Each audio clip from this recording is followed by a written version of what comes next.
Yesterday, the political world was focused on lower Manhattan, where Donald Trump turned himself in because he was indicted and to get arraigned. But the real important political news in the United States yesterday came out of the Midwest, where in the city of Chicago, Brandon Johnson, the progressive candidate, got elected mayor, and in Wisconsin, in a highly contested Supreme Court seat, the more progressive candidate won by 10 points.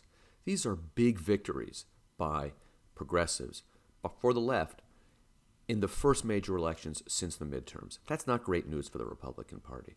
But I want to talk about the Chicago race for a minute here as well, because this comes on the heel of a November 22 race where Karen Bass won in the race to be mayor of Los Angeles. Two of the second and third biggest city in the United States in the last 6 months have elected the progressive African-American candidate over the more conservative, pro-cop white candidate. And this comes in the face of a dominant media narrative about conservative backlash in big cities, about the failure of progressive governance. But what we saw in these two cities, the two most recent major cities to have these elections, is that the voters went to the polls, listened to the white candidate who was trying to scare everybody about crime, and voted for the progressive African American.